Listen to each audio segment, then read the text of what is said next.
Right now, on to the point. California's insurance marketplace remains in crisis. Today, we hear from candidates for insurance commissioner vying for your vote and ask them how they plan to address these issues. The June primary election less than 1 month away. As ballots are mailed, the latest poll showing who's leading the race for governor now. The war in Iran and an airline collapse leading to travel uncertainty. What this means for your summer plans. Are you fed up with them? Yes, ma'am. And unwanted political texts flooding phones. Can they be stopped? California's insurance market remains in crisis. Thank you for joining us. I'm Alex Bell. Insurance Commissioner Ricardo Lara today said that State Farm Insurance violated the law while handling claims from the 2025 Los Angeles area wildfires. It's now facing millions of dollars in penalties. Lara launched the investigation last June after survivors of the Palisades and Eaton fires said State Farm was delaying and mishandling claims regarding damage to their homes and possible contamination from smoke. The department looked at 220 random claims filed to State Farm and found nearly 400 violations. The final amount of penalties will be recommended by an administrative judge and finalized by Lara. State Farm did not immediately respond to requests for comment. And this comes as voters are now choosing who should be the next state's insurance commissioner. ABC 10's Becca Hobbecker spoke with some of the candidates today who say that they are here to fix California's insurance crisis.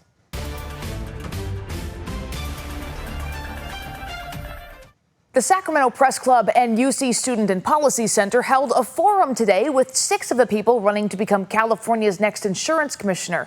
Now, we've been reporting for years now on the crisis. For some, homeowners insurance is less affordable and available. Many are also seeing auto insurance premiums rise sharply. So we asked each candidate how they're qualified to help stabilize the market. Patrick Wolf, a Democrat, describes himself as a candidate with 25 years of business and financial experience in insurance. And I'm only in this to do the job. I will not run for any other elected office. I will not work in industry. I will not take any corporate gifts. I'm 100% focused on doing the job. I think we've been electing politicians with no insurance experience for too long. I think we need to think differently about this role. Stacey Korsgaden, a Republican, is a licensed insurance professional with nearly 4 decades of industry experience, who is focused on decreasing risks like wildfires and increasing competition. I will open up a new business department and a division at the department to welcome in companies and capital into the state of California to create opportunities where you have access to a variety, let's call it an abundance of policy options that will lower the price. State Senator Ben Allen, a Democrat, represents a large portion of the area burned in the LA wildfires in early 2025. I've had a front row seat to all the challenges. I've run significant legislation taking on the insurance industry to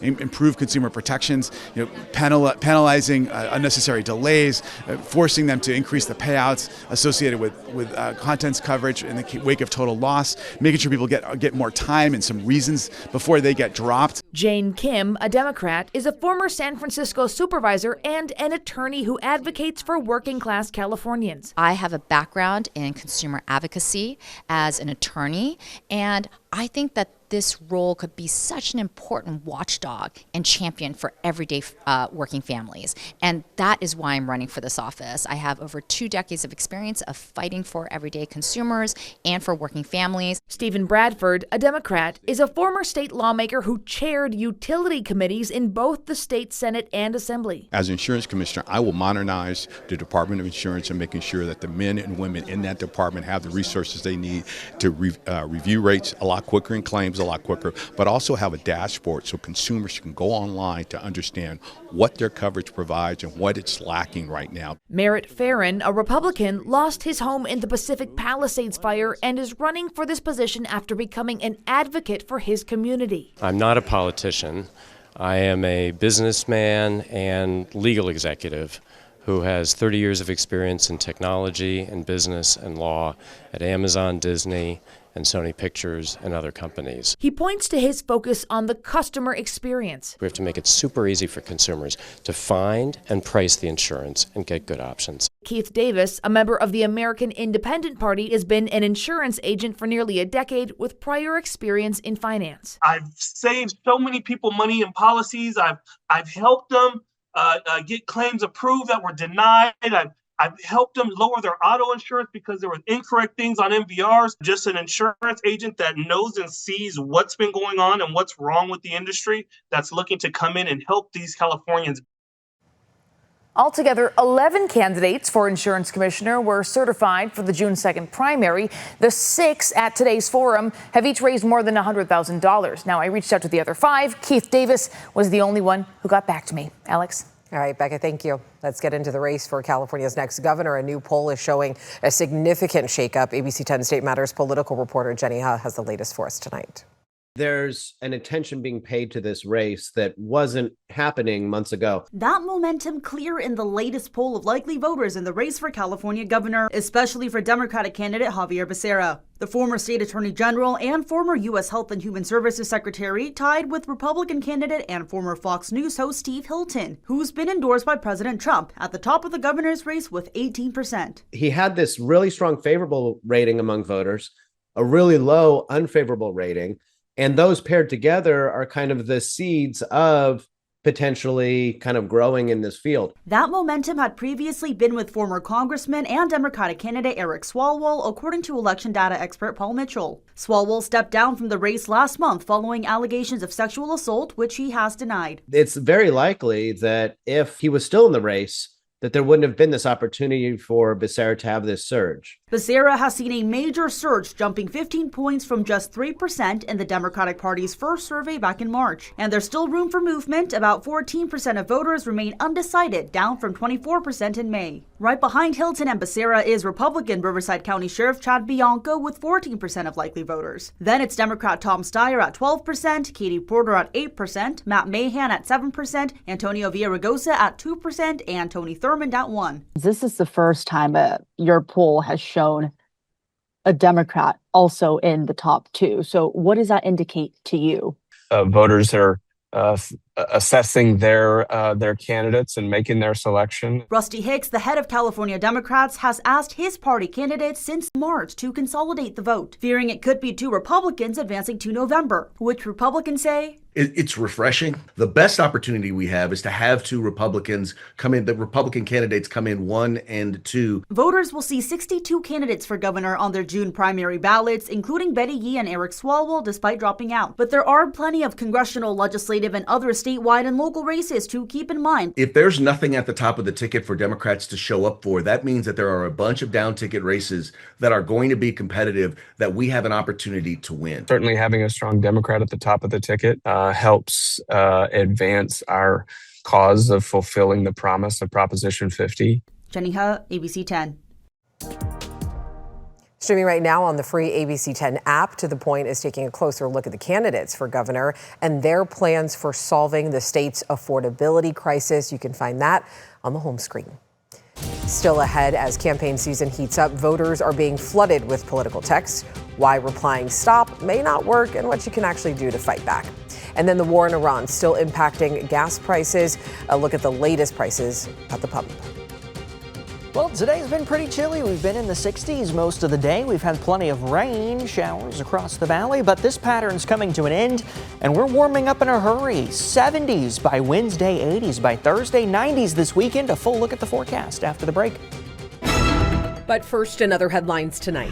The man suspected of starting the Palisades fire said that he was upset that he didn't have plans for New Year's Eve. According to court documents filed by prosecutors, he was also an Uber driver who told passengers he was angry at the world. His lawyers argue he is being used as a scapegoat for the LA Fire Department's failure to fully extinguish a fire that started a week prior. Hantavirus is suspected in 3 deaths aboard a cruise ship that is currently anchored off the coast of Africa. The World Health Organization says at least 3 other people are sick. 149 people reportedly remain on board, including 17 Americans. Hantavirus is rare and can cause a severe and often deadly respiratory illness. And singer Britney Spears accepted a plea deal today in her DUI case. Her attorney entered a plea for a wet and reckless charge, which results in less severe penalties. Spears was sentenced to 12 months probation and 1 day in jail, credited as time served. She was also fined and agreed to see mental health professionals on a regular basis.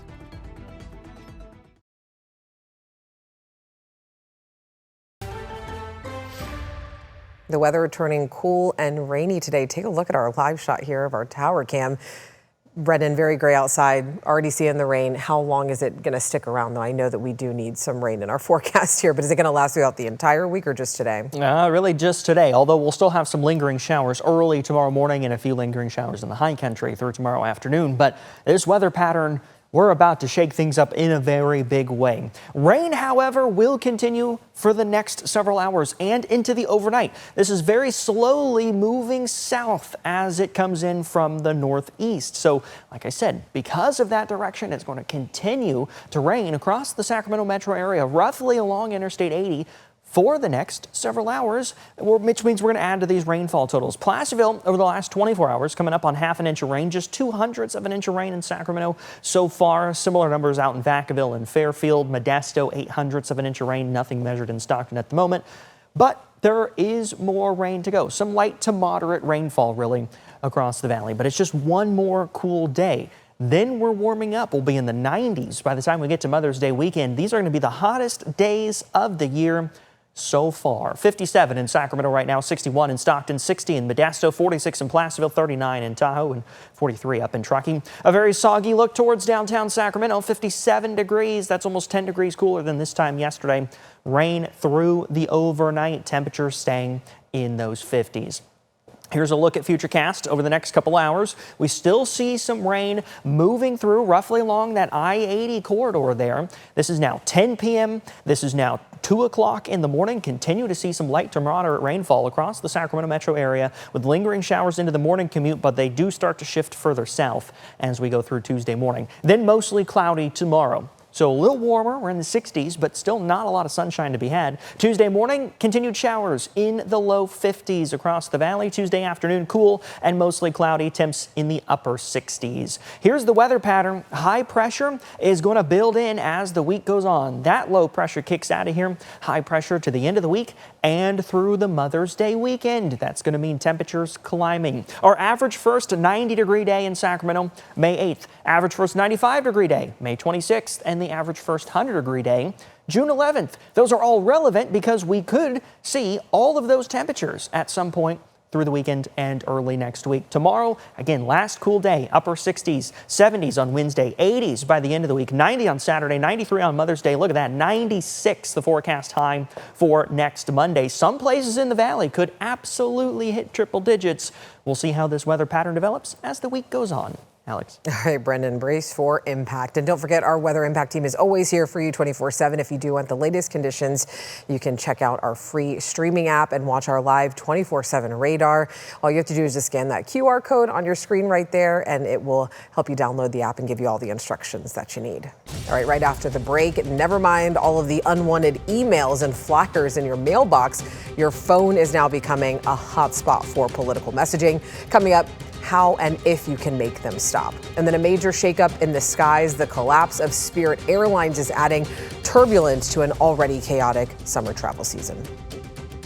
Well, the ceasefire between the U.S. and Iran appears to be at a breaking point. The UAE condemned what it said was an Iranian terrorist attack that targeted a tanker belonging to the state-owned Abu Dhabi National Oil Company that tried to pass through the Strait of Hormuz.